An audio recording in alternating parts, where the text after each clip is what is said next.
Welcome to Subramani. What is the toughest part of any job? This is a difficult question to answer because I was talking more from an advisory point of view.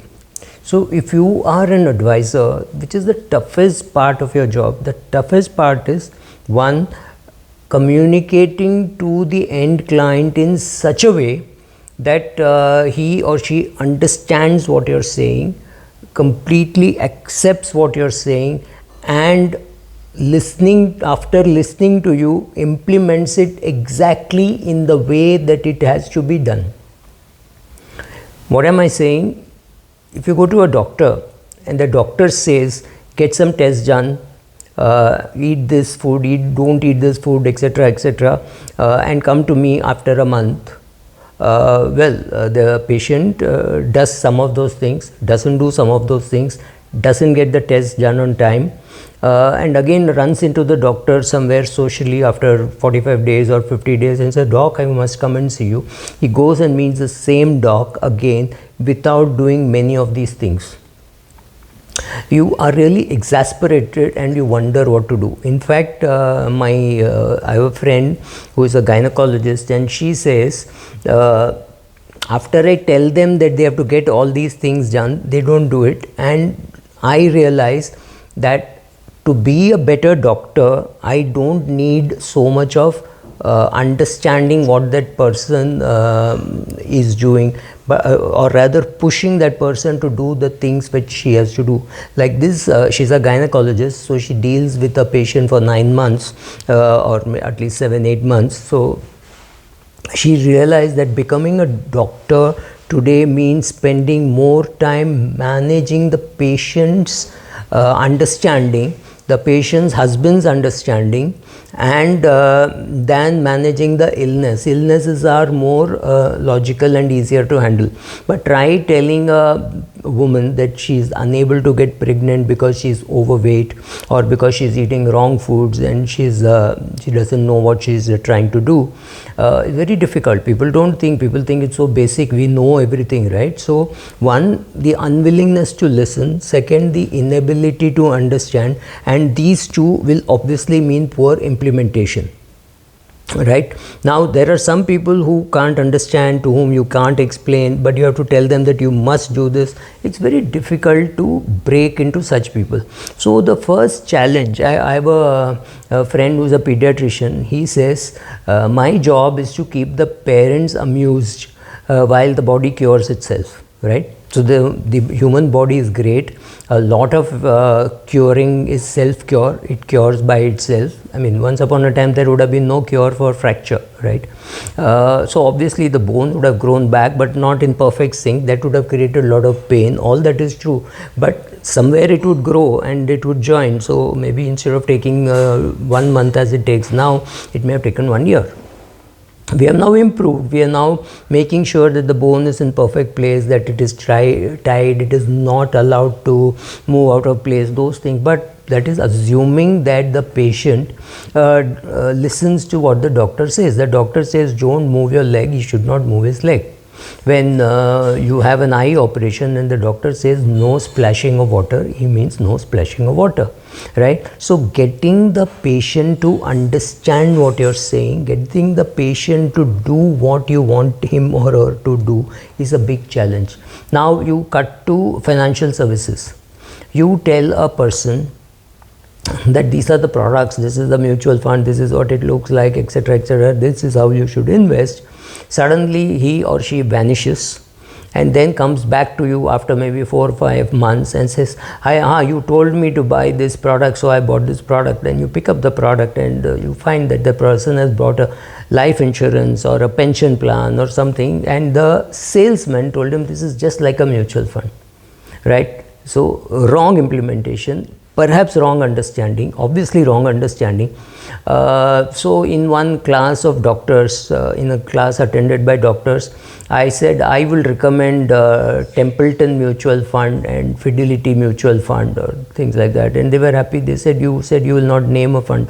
I said no, I'm afraid to name a HDFC or an ICICI because you're all educated people, you're all doctors. You will go to HDFC Bank or ICICI Bank, and instead of buying a mutual fund, you're very likely to buy a unit link plan, right? So getting the full attention of the client or of the student or of the investor who wants to invest, who is engaging with you, is very difficult and very it's almost impossible to get full attention and full implementation of your ideas. Even if you have it in writing, it is not necessary that they will implement in full, especially for RIAs, right?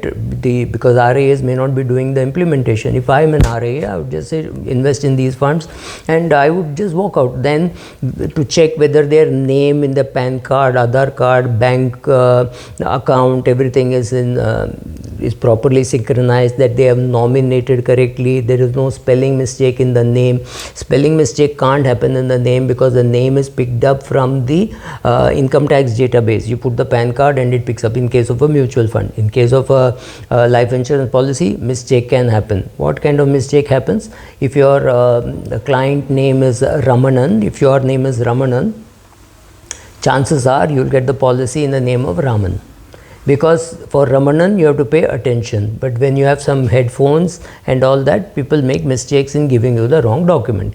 You get the wrong document, you also don't check, it lies there. When it comes to a claim, there could be a problem, right? So these are maybe very simple example, but it is important for a person to understand that the recipient of the data or of the information or of the gyan is not able to implement it exactly. So typically, if you came to me to invest, my first steps, I don't take on new people, but my first step would be to say, are you sure that your name in your PAN card, in your Aadhaar card, in your bank account, in your bank, in your passport are all exactly the same? No spelling mistake, no nothing, right?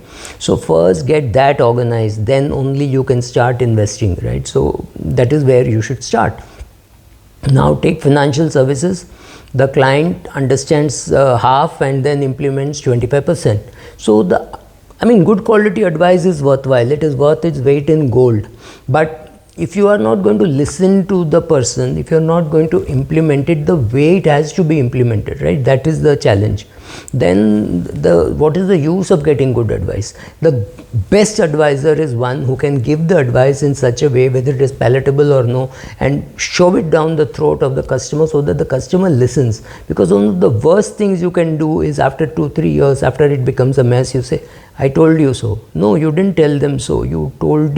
I told you so is wrong because you did not tell in a way that the client heard, listened, understood and implemented. When will he do that? He will do that only when he is convinced that the doctor, the gynecologist or the pediatrician or the financial advisor is acting in his interest.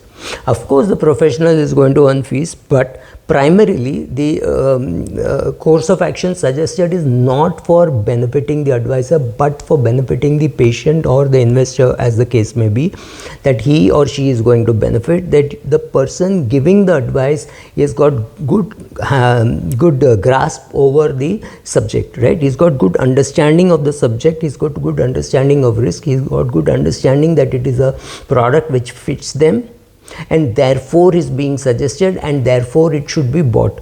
Exactly same thing from a doctor's point of view. When a doctor recommends a particular action, a particular injection or a particular medicine or whatever, he or she has your interest in mind. That is the feeling you should have. You should not feel, oh, he's trying to make money, he's trying to get me to do unnecessary tests. If you have all those negative feelings, chances are you will not implement whatever the person is saying. So from an advisor point of view, my suggestion is you sit, you understand with the client what you're saying and help him or her in implementation.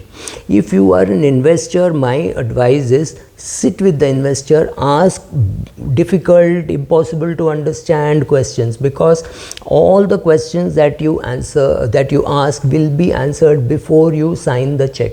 Once you sign the check and the money has left your account, chances are they may not even pick up the phones, right? So be careful on that side. On this side, understand what the financial advisor is trying to tell you. Understand what your gynecologist is trying to tell you, understand what your pediatrician is trying to tell you. Listen. That's the best thing that you can do. So the same problem with a pediatrician, gynecologist, financial advisor has is the client or the patient is not paying full attention to what is being said, or there is this belief saying, oh, I don't need so much money at retirement or something like that. If you don't trust that doctor, or if you don't trust that financial advisor, change the financial advisor. You need a good financial advisor, you need good financial advice. You can't get bad advice and or say, oh, it's okay, it's bad advice, but I'm not listening to him, I'm just paying him fees. That is wrong. Go and find yourself a good advisor. There are many, dime a dozen, I don't want to name them. Then understand, implement and see what impact it has on your portfolio. Thank you.